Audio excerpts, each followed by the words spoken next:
Morning সবাইকে। তোমরা সবাই কেমন আছো? আশা করছি বেশ ভালো আছো। আমিও বেশ ভালো আছি। তো আজকে হলো গিয়ে কিবার রবিবার।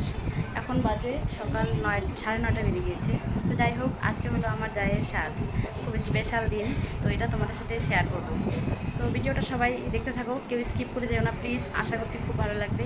তো আজকে আমার জায়ের স্বাদের অনুষ্ঠানে যা যা হবে সব তোমাদের সাথে শেয়ার করবো। দেখতে থাকো, সঙ্গে থাকো। ভালো লাগলে অবশ্যই ভিডিওটাকে লাইক কমেন্ট সাবস্ক্রাইব করে পাশে থাকবে সবাই। টাটা, চলো। তো বন্ধুরা দেখো, এখানে রান্না বসে দিয়েছে ডাল, ঘন্ট আর ভাত, মানে বাড়ির জন্য, যে বাড়িতে আত্মীয় স্বজনরা এসেছে তাদের জন্য। আর আমাদের অনুষ্ঠানের রান্না হবে, মানে রান্না দুপুর থেকে হবে, খাওয়া দাওয়াটা রাত্রে হবে। তো ওদের জন্য আলাদা রাঁধুনি করা হয়েছে, ওরা এসে রান্না করবে। তো যাই হোক, ওদিকে রান্না বসে দিয়েছে, এদিকে ব্রাহ্মণও চলে এসেছে। তো এইখানে আমার দেওর বসে গিয়েছে ব্রাহ্মণের এখানে যা যা করতে লাগে নিয়ম কারণ। ফাইনালি দেখো, আমার যা স্নান করে বাইরে যে আমাদের পুজোটা হয় ওখানে বসে গেছে, ভিজা কাপড়ে এই পুজোটা করতে হয়। তো দেখতে থাকো আর সঙ্গে থাকো। এখানে মন্ত্র পড়ে তারপরে চারদিক ঘুরবে। তারপরে আমরা দেখো সাইডারি চেঞ্জ করে আবার চলে যাচ্ছি গাছের তলায়। তো শেওড়া গাছের তলায় গিয়ে ওখানে আমরা পুজো করব, কারণ ওটা আমাদের মেন নিয়ম। শেওড়া গাছের তলায় আমাদের যেতেই হবে। তো আমি আর আমার যা দুজনে দুটো কুলা নিয়ে নিয়েছি, আর আমরা সবাই মিলে যাচ্ছি। তো আমরা যাচ্ছি সবাই মিলে, এখানেই আমাদের বাড়ি থেকে খুব কাছেই। তো আগে তো আরও বেশি কাছে হতো, তো ওখানে একটা ছোট শেওড়া গাছ হয়েছে, ওই গাছটাতেই আমরা পুজো করি। তো ফাইনালি দেখো, ওই শেওড়া গাছের তলায় পৌঁছে গেলাম। বাঁশঝাড়ের নিচে একটা শেওড়া গাছ আছে, ছোট্ট শেওড়া গাছ। তো যাই হোক, শেওড়া গাছ হলেই হলো। তো এখানে আমরা সবাই মিলে এসেছি পুজো দিব এখন। তো যা যা আমাদের নিয়ম আছে ওখানে করা হবে। তো দেখো, আমাদের আবার নিয়মে 8 মাসের স্বাদ হয়, কারণ জানি না, আমার শাশুড়ির যে শাশুড়িরা ছিল ওদের আমল থেকে এরকম করে আসছে। আগে তো আমাদের অনেকেরই 7 মাসে হয়, আমাদের স্বাদ আবার 8 মাসেই হয়। তো যাই হোক, আর কিছুদিনের অপেক্ষা, আমাদের বাড়িতে একটা ছোট্ট বেবি কিউট আসতে চলেছে। তোমরা সবাই আশীর্বাদ করো আমার এই যাকে যেন সুস্থ মতো বাড়ি ফিরতে পারে। তো দেখতে থাকো আর সঙ্গে থাকো। এখানে পুজো দিয়ে নিচ্ছি, মানে যে কুলোতে আমরা যে জিনিসগুলো নিয়ে এসেছি সবই গাছের তলায় দিয়ে যাব। তো আমরা তো এতটা জানি না, অনেক বয়স্ক পিসি মাসিরা আছে, ওরা আমাদেরকে বলে দিচ্ছে আর করতে হয়। তো জায়ের সঙ্গে বড় জায়ের আসতে হয়, তাই আমি তো বড় যা, তাই আমি সঙ্গে এসেছি, মানে দুটো কুলো দুজনকে নিয়ে আসতে হয়। তো ফাইনালি একরকম পুজো দেওয়া কমপ্লিট। তো দেখো, শেওড়া গাছটা এত ছোট হয়ে গেছে যে দুটো কলার ভার নিতে পারছে না। তো ওই যে দেখো, একটা চুড়ি আর একটা লাল সুতা, ওটাও বেঁধে দিয়েছে। তো ফাইনালি পুজো দেওয়া কমপ্লিট। আবার যাচ্ছি বাড়ির দিকে আমরা সবাই। আর আমার ভাগ্নি ভিডিওটা করে দিচ্ছে, তাই ও একটু পোজ দিয়ে দিল তোমাদেরকে। আর আকাশের ভিউটা একবার তোমরা নিজেই দেখো, কত সুন্দর লাগছে না? কেমন লাগছে কার কাছে, এটা কিন্তু কমেন্ট করবে অবশ্যই। আর এটাও একটু ভিডিও করে নিল, আমার ভাগ্নিকে দিয়েই ভিডিওগুলো করানো হয়েছে, কারণ ও আবার সম্পূর্ণ দেখিয়ে দিয়েছে। তো দেখতে থাকো, এখন আমরা যাব বাড়ির দিকে। তো ফাইনালি চলে এসেছি বাড়িতে। এখন আমাদের বাড়িতে একটু নিয়ম আছে, এই নিয়মটা অনেকেরই আছে বুঝি, কিন্তু কাদের কাদের এই নিয়মটা আছে অবশ্যই কমেন্ট করো। এখানে দেখো, দরজার সামনে দুটো বাটির নিচে দুটো জিনিস দেওয়া হয়েছে, একটাতে শিল, একটাতে প্রদীপ আছে। তো প্রদীপে মেয়ে হয় আর শিল ওঠালে ছেলে হয়। তো আমার যা ফাইনালি একটা, মানে ঢাকনাটা উঠিয়ে দেখলো শিল উঠিয়েছে। তো সবাই বলছে ছেলে হবে ছেলে হবে। যাই হোক, যেই আসবে সুস্থ মতো আসলেই হলো। তো এগুলো মানুষের মনের ধারণা। তো এখানে ঘরে বিষ্ণু পূজা হয়েছিল, এই যে তোমাদেরকে একটু শেয়ার করে নিলাম ঘরের বিষ্ণু পূজাটা। তো এখানে এখন সব কাজ প্রায় কমপ্লিটের দিকে। এখন আমার তো ফাইনালি এখন এখানে জায়ের হাতে ফল দেওয়া হবে, আর পায়েস যে ওর মা রান্না করেছে ওই রান্নার পায়েসটা ওকে দেওয়া হবে খাওয়ার জন্য। তো 5 ফল ওর আঁচলে বেঁধে দেওয়া হবে এখন। তো আমাদের নিয়মে এখানে 4টা বাঁশের ঝিক কেটে বসিয়ে দিয়ে, তারপরে তোমার কাপড় ঘিরে দিয়ে এখানে বসিয়ে আমার দেওর ওর বউকে দিবে। তো এখানে দেখো, ঝিকগুলো তো থাকছে না সেরকম, সবাই ধরে রাখছে। আর আমার দেওর কি সুন্দর করে ওর বউকে বেনি গেঁথে দিল, কারণ মানে চুলে একটুখানি বেনি গেঁথে দিতে হয়। তো দেওয়ার পরে ফাইনালি একটু সিঁদুর পরিয়ে দিল। দেওয়ার পরে এখানে ওর মা পায়েসটা হাতে তুলে দিল। এখন পায়েস খাওয়া দাওয়া করবে।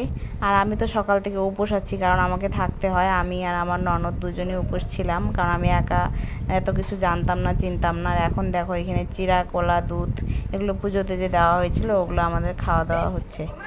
ফাইনালি চলে এলাম রাত্রের ভিডিওতে, কারণ আর বিকাল টাইমটাতে এত ব্যস্ত ছিলাম ভিডিও করতে পারিনি। এখানে রাত্রের ভিডিওতে খাওয়া দাওয়াতে বসে গিয়েছি সবাই মিলে, আমি 4 ননদ সবাই মিলে একসঙ্গে খেতে বসেছি। আর এইখানে দেখো দারুণ মজা হচ্ছে, কিন্তু আমার ননদ সবসময় আমার সঙ্গে খোঁচাখুচি করে। এই যে একটা আমার ননদ, আর বাকি 3টা কিন্তু আমার ননাস হয়। তো যাই হোক, তোমাদেরকে ডাইরেক্টলি ননদই বলে দিই। তো এই যে দেখো খেতে বসেছি, তবুও আমার সঙ্গে ঝগড়া করছে, কি বলছে না বলছে। তো এগুলো এত মানে শোনা যাচ্ছিল না সেরকম, এই জন্য তোমাদেরকে ভয়েসে বলে দিলাম, কারণ এত কাইমাই হচ্ছিল যে কোনো আওয়াজ ঠিকঠাক তোমরা শুনতে পারতে না। তো তাই আমি ভয়েস করে দিয়ে দিলাম, আর মানে ওইখানকার আওয়াজটা আমি বন্ধ করে রেখেছি। আর আমার দিদি এখানে খাইতে দিচ্ছে সবাইকে। এখন আমাদের শেষ খাওয়া, মানে আমাদের ব্যাচটা ওঠার পর আর কোনো মানে লোক নেই আর কি। আশেপাশে যত আত্মীয় স্বজন ছিল সবারই খাওয়া দাওয়া শেষ। এখন আগে বাড়ির লোকেরা আমরা খেতে বসেছি সবাই একসঙ্গে।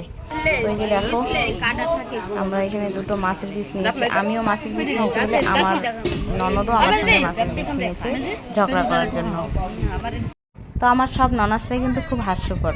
তো আমার ননাসের কাণ্ড দেখো, এখানে গামলার মধ্যে চাটনি চেটে খেয়ে নিচ্ছে, আর এখানে যে পায়েসও ছিল হাঁড়ির মধ্যে, পায়েসটাও খেয়ে নিচ্ছে।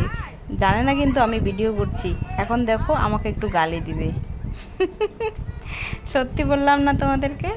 দেখো ভয়েসে দেওয়ার পরও আমার কিন্তু খুব হাসি পাচ্ছিল। তো যাই হোক, পরের দিনের ভিডিওটাও একসঙ্গে শেয়ার করে নিয়েছি, কারণ পরের দিন এখন আমরা যাব ফল ভাসাতে। কারণ আমাদের এটা নিয়ম যে পরের দিন নদীতে গিয়ে সবাই মিলে একসঙ্গে যাব, আর জায়ের ফলটা ওইখানে ভাসিয়ে মানে আবার তুলে নিয়ে আসব। দেখতে থাকো আর সঙ্গে থাকো। ফাইনালি নদীর কিনারায় চলে এলাম, আর এখানে দেখো ভিউটা কি দারুণ। অনেক নৌকো এপাশে ওপাশে, দেখতে এত সুন্দর লাগছে। আর আমরা অনেক লোকজন এসেছি, এখন আমরা নদীতে নামবো, দারুণ এনজয় করব। দেখতে থাকো আর সঙ্গে থাকো। আর এই যে দেখো আমার একটা কিউট নাতি, দারুণ লাগে কিন্তু ওকে। তো ফাইনালি আমরা নেমে পড়েছি নদীতে। এখন এখানে নিয়ম কারণগুলো করতে হবে। আমার যাকে এখানে একটা স্নানও করে দিচ্ছে সবাই, কারণ এখানে একটা ডুব দিতে হবে। তাও আমার যা ভয় পাচ্ছিল। তো যাই হোক, এখানে দেখো গঙ্গা পূজা করা হচ্ছে। আমার ননাস মানে আমার বড়দি ভাই, ও এখানে গঙ্গা পুজো করে নিচ্ছে। নেওয়ার পরে আমরা এখানে ফলটা খুলবো।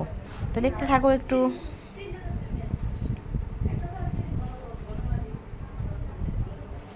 তো ফাইনালি দেখো আমাদের পিছনের একবার কাণ্ডটা, একটা নৌকো যাচ্ছে পুরো স্পিড। তো দারুণ লাগছে কিন্তু। আর এই নৌকোতে ওঠার মজাটা খুব আলাদা, কিন্তু আজকে তো আর সময় নেই। অন্য দিন না হয় একদিন এসে আবার নৌকোতে উঠবো পার হওয়ার জন্য, এপার থেকে ওপারে যাওয়ার জন্য। তো ফাইনালি এখানে ফলটা খোলা হবে, আর ফলটা এখানে ভাসানো হবে, যে কোন ফলটা ভাসে, কোন ফলটা ভাসলে ভালো, এটা আর কি এখানে দেখা হবে। আর আমার যা এই ফলের নিচ দিকে একটা জলের তলায় ডুব দিবে। তো দেখতে থাকো আর সঙ্গে থাকো। ফাইনালি দেখো ডাবটা আর ডালিমটা একদম ভেসেই যাচ্ছে, কারণ ডাবটা এত ওজন, তাও ডাবটাই খুব মানে ভাসছিল।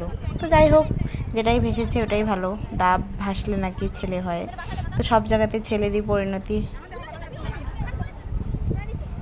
তো দেখতে থাকো সঙ্গে থাকো। ফাইনালি হয়েই গেল আর সব কিছু। এখন আমরা এইগুলোকে ফলগুলোকে বেঁধে আবার নিয়ে বাড়ি চলে যাব। তো আমার ভিডিওটি যদি ভালো লেগে থাকে অবশ্যই লাইক কমেন্ট শেয়ার করে আমার পাশে থেকো। আর যে যারা এখনও আমার মানে চ্যানেলে নতুন আছো, ভিডিওটাকে প্লিজ সাবস্ক্রাইব করে দিও। তো এই যে ফাইনালি বাড়ি চলে এসেছি। বাড়ি চলে এসে এখন সব জামা কাপড় চেঞ্জ করে একটা মানে ভালো শাড়ি পরে আমার যা এখানে বসে বসে ওর বাবার বাড়ি থেকে ওর মা যত কিছু নিয়ে এসেছে সব কিছু দিয়ে আজকে ওকে আশীর্বাদ করছে। তো এখানে ওকে খেতেও দিচ্ছে আগে চেরা মুড়ি, মোয়া, যাই হোক এগুলোই দিচ্ছে। তো এখানে শেষ করছি ভিডিওটা, আবার দেখা হচ্ছে নেক্সট ভিডিওতে। টাটা।